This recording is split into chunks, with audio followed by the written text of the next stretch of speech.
Don't buy gold or Bitcoin. At least, not until you've done a few other things first. We will detail some of those things in just a minute. Hello, I'm Douglas Lucky Larson on the Retire Early and Often channel, where we talk about doing the important things to help you prepare for whatever is coming next. The good life is not just about money, but about relationships and peace of mind. Yes, money can help, but it's not the only goal, or even the main goal.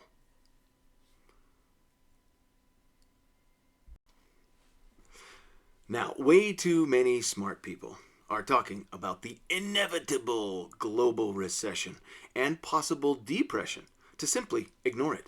Just look at all these recent headlines. 5 signs the world is headed for a recession. Risk of global recession in 2023.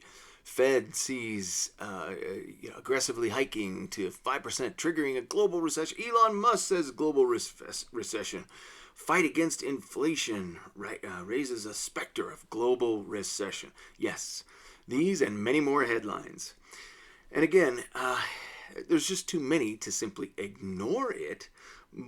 Of course, some of this is clickbait. We all know that negative news often garners more attention, but we can't just stick our heads in the sand and assume that the next few years are going to be as good or better than the last few years.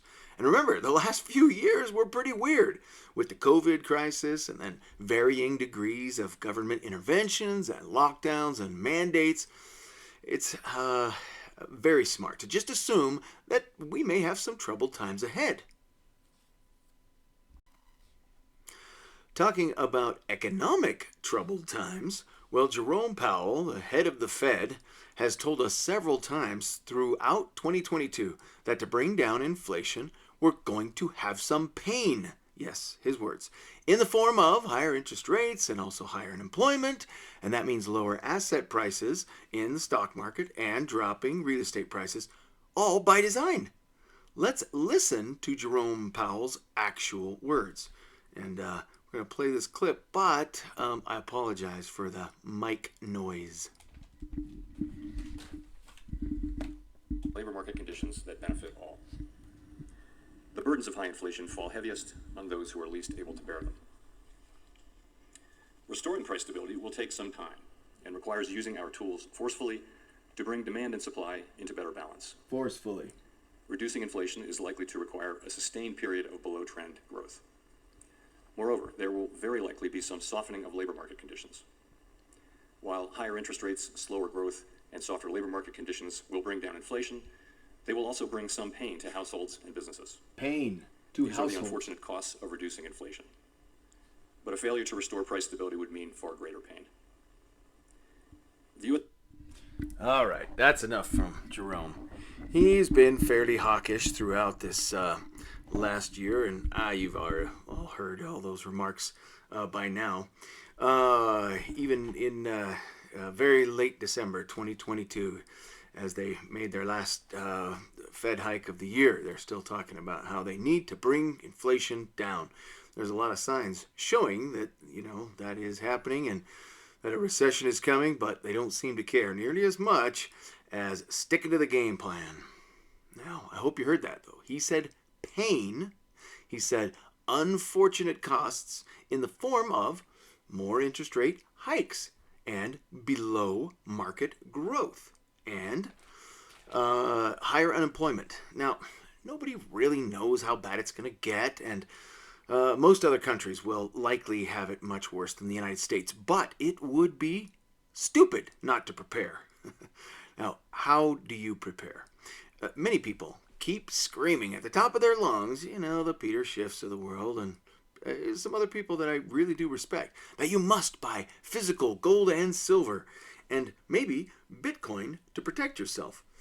And I say that's kind of stupid if you don't have some other things locked down first. You don't have to be a crazy doomsday prepper to be just a little more prepared. And it doesn't take a genius to figure out that anything that you would need gold for during an ugly recession, like maybe, let's see, food and water and maybe some basic supplies. Well, these are certainly the things that you should have a little extra of before you go out and buy some overpriced doggy coins or little shiny chunks of metal. I've had people tell me that in troubled times, they will just simply use their shiny metals or Bitcoin to trade for the things they really want and need. But really, listen, if you had hungry kids and one loaf of bread, would you trade your last loaf of bread for a fraction of a Bitcoin? Or a little silver nugget? Or a shaving of someone's piece of gold that they said was real gold? I doubt it. Now, I am not your advisor, and I can't give you advice. But for goodness sakes, some common sense is that first, you should always have maybe a little real cash money saved up as a cushion in case of a job loss. And make sure you're always networking with other good people in your industry. Maybe business groups or even LinkedIn, just in case, say, you lose your job. And then you can be reaching out to people you're already connected to and not scrambling and looking desperate and, cold calling people out of the blue. Now, if these things really do happen, the bad recession comes, maybe even a depression, as some experts are predicting, well, you're going to want some real stuff, some food, some water, some supplies to take care of your family for weeks or even months. And I cannot give you advice, but I can tell you some things that I believe and that I read. A lot of preppers I listen to believe that a 9mm handgun with about 1,000 rounds of ammo and a 12-gauge shotgun with about 200 shot shells are going to have some real value if the peanut butter hits the fan.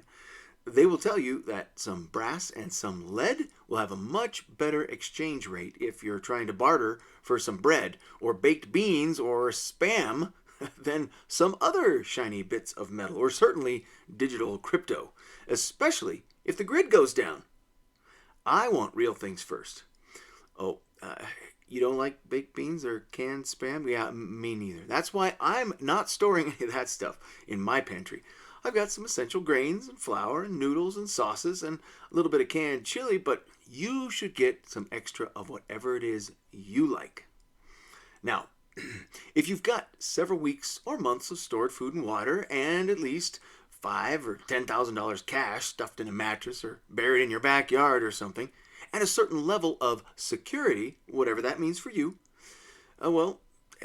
then if you've got another, say, $100,000 just sitting in a bank account making pitiful interest, well, sure, I would definitely consider some transportable wealth like gold, silver, and Bitcoin. I actually like Ethereum as well, and I have some myself, but not instead of the things that you will actually need to survive. As I said, I am not a crazy apocalyptic prepper, but I've been through some difficult times and even some natural disasters. I've been through some very cold winters in Utah and Minnesota with power outages for a few days at a time. And California, where I grew up, they got earthquakes. I've been through several of those. And that's where I spent most of my life, was California. Also, I lived 10 years in Hawaii with some pretty bad tropical storms. Now, in troubled times, there's a few things that I would absolutely buy with a few hundred or a few $1,000s rather than some crypto coins or small chunks of precious metals. Let's go through a list. Now, this is not a comprehensive list. This is a basic introduction. Please keep that in mind.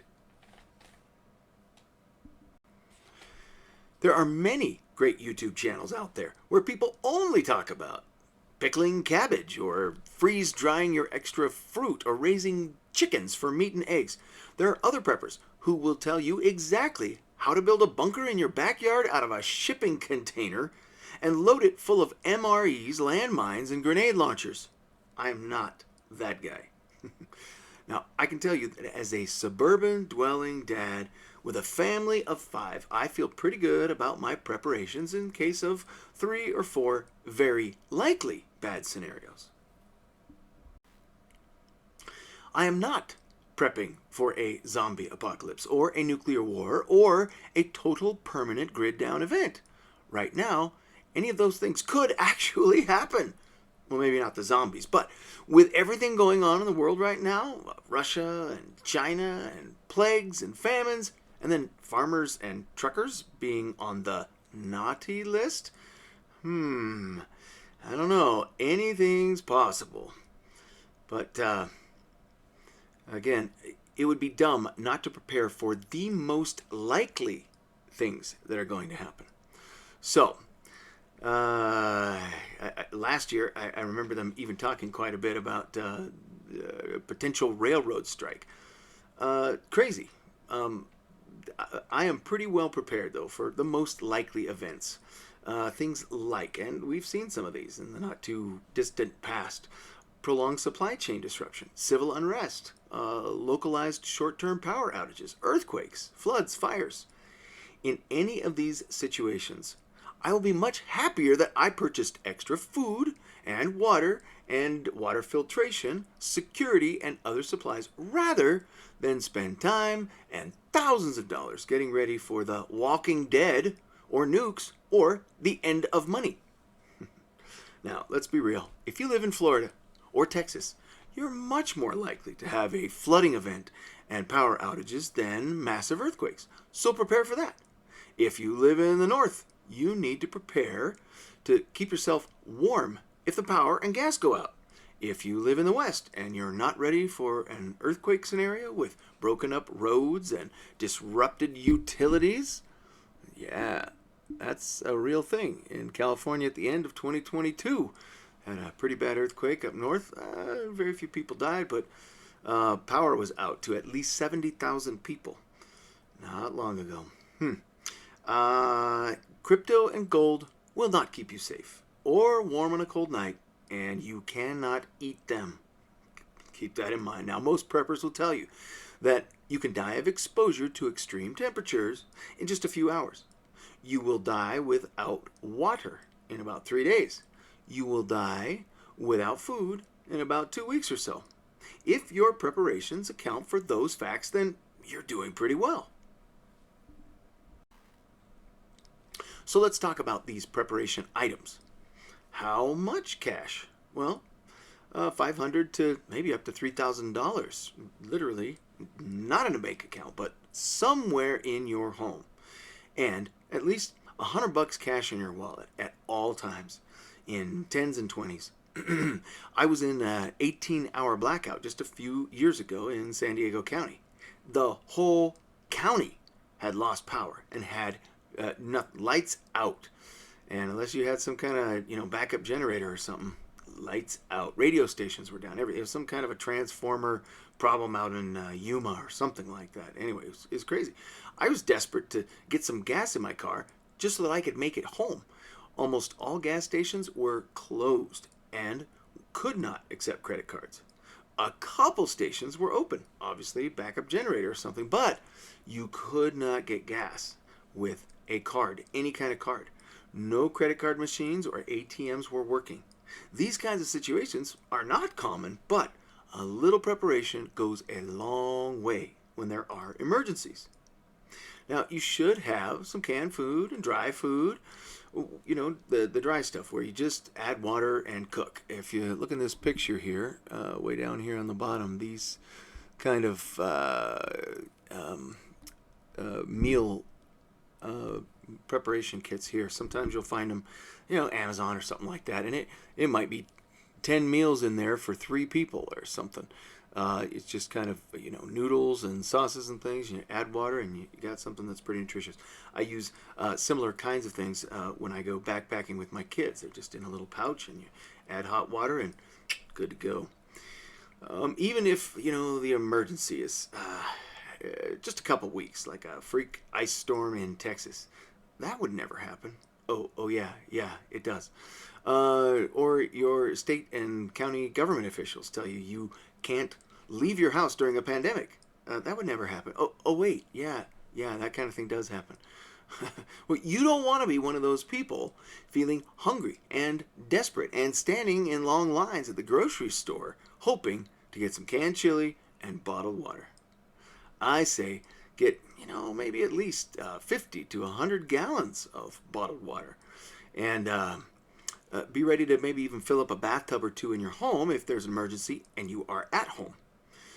You can find some Life Straw brand filters on Amazon or local sports shops. If you look right up here, man, I've seen people drink literally out of mud puddles with these things.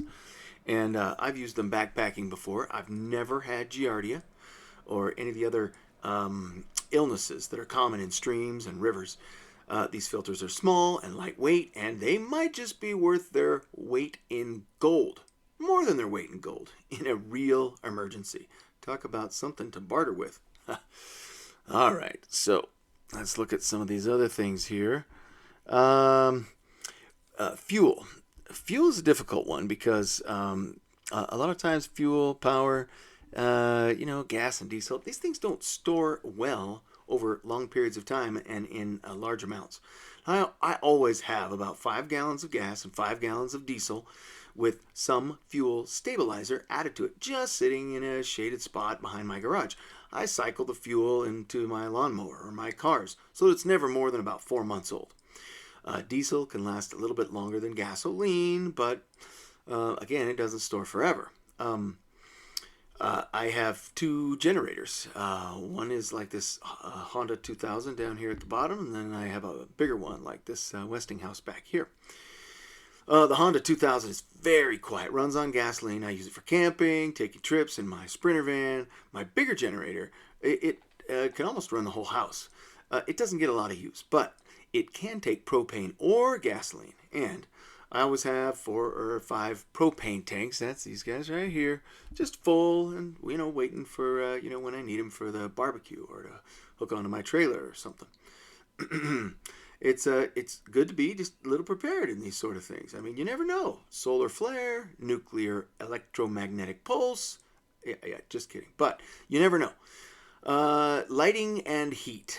Those little solar lights in your front yard, the little landscaping ones. Those work well as candles throughout your house. If the power goes out, you just, take it from outside and inside, and you got little candles to bring around the house. I also have several battery backup options. These portable generators range from $150 for little small ones up to about $1,000 or more on Amazon or Costco or Home Depot. For about $500, you can get one of these little battery backup guys down here. This one's a Jackery. Here in the middle. This guy over here is Goal Zero. These things are pretty common. A lot of people love these things. And, they'll keep you going for, lights on, and maybe you run your fridge for a while. Some of these will even run your microwave for a short time, especially if you've got a lower wattage microwave. Just, one of those little ones like you'd put in a dorm room or something, 700 or 800 watt microwave. And, that's enough to cook some frozen burritos or some Hot Pockets. And trust me, that's a real lifesaver to have a hot meal when, you've got lights out and hungry kids. These generators can be charged up about once every 6 months. So they're ready to go and can be recharged every day if you're using them. To recharge them and you don't have any power, well, you got to have some solar panels. And so some of these have solar panels. Here's a tiny little one over here, and if you look over here, here's a slightly bigger one. Solar panels, not difficult to find or buy. $100 for about 100 watts. Get a couple of those, and man, they can make a real difference. If I've got 200 watts of solar power, they can charge up one of my bigger battery banks in just a few hours if it's a sunny day. Now, let's talk quickly about some tools and some skills. It is essential to have a pretty good set of basic tools, including some battery-operated drills and saws. Other tools like hammers or wrenches might really help out in a pinch, even if you're not a very handy person. In an earthquake, you got to be ready to shut off water and gas valves if needed. Same thing in some ice storms. Some of the biggest problems in Texas a couple years ago, and they had that really big ice storm, wasn't that so many things froze up and the power was out. Okay, big problem. But literally, pipes froze, and flooded houses. I mean, they were just, in 3 to 6 inches of water because of the frozen pipes. Crazy. Okay, be ready for things like that. You just never know. Know how to turn off your water, know how to turn off your power, and have the tools to do it. Now, if you don't have some skills right now, you don't feel confident in those, it might be time to learn some. I recommend YouTube University for some great videos on almost any skill you want to acquire. Maybe not brain surgery, but everything from basic first aid to car repair to replacing a water heater. Somebody has already put out a great video on that. So, take the time to learn, especially before you need these skills. Because if your power's out, maybe cell and Wi-Fi is knocked out, YouTube University will not be available. Now, how about communication? Devices like these walkie-talkies I got here at the bottom, ham radio equipment, things like that. It could be very, very helpful if cell phones go down. That happened to me once when I was living in Hawaii in the early 2000s. They said it was a solar flare, but cell phones were not working on Maui for an entire day. Now imagine that for a couple of weeks. Things could get pretty crazy. Now, I'm not just talking about people deprived of TikTok or Twitter. Oh, the horror. Really, would you be able to connect with loved ones, even if they're, somewhat nearby, if cell phones went down because of a fire or storm or flood or earthquake? Handheld weather band radios and ham radio walkie-talkies, they could really make a difference in an emergency. Literally 50, 60, 70 bucks now for something that could be priceless if the poop really hits the fan. How about rechargeable batteries? Again, you can find common things like that, all different sizes, rechargeable batteries on Amazon or local stores wherever you live. And they can be recharged with solar power, even if the grid is down for a while. Security. Start with some simple stuff. Big hammer, baseball bat, whatever makes you feel comfortable. A couple of cans of wasp spray could also be a great deterrent if you want to go non-lethal. Have you ever accidentally gotten a little bit of wasp spray in your eyes? Hey, that's no fun at all. It's a very effective non-lethal defense. If a bad guy tries to get in your house through a door or a window and you didn't have a gun or combat skills like Chuck Norris, man, you got a couple little wasp spray cans around the house at strategic places and pop the top and squirt. Man, those things shoot like 20 feet as well. Guns and ammo could be a good purchase if you know how to use them and know how to store them safely. Key. And how about a rechargeable taser? Something like that. It could be very good for some self-defense. Now also, some basic self-defense moves are super helpful if we ever see civil unrest again and people becoming desperate, like some of the hungry and angry people we've seen in other countries lately. As all the preppers say, it's better to be prepared and not need something than to need something and not be prepared. And again, you don't have to have something for every possible emergency situation. You don't have to spend 10 grand if you don't have it. This video is just about what to buy instead of gold or silver or Bitcoin if you want to be a little more prepared for an emergency. Some items are just really important and will make all the difference in the world, even if you just spend a few $100, learn a few new skills. Certainly, if you've got lots of extra money, hundreds of thousands of dollars just sitting in cash, you should still get these things first and then worry about your gold, silver, platinum, Bitcoin, doggy coins, whatever it is you want. All right. Regardless, again, emergencies, the reason why they're emergencies and we be prepared is because you're never expecting them, right?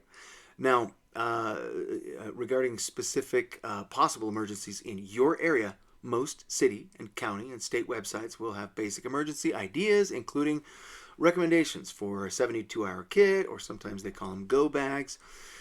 Some other great resources for emergency things are like, shelters in your area and places to go get first aid help.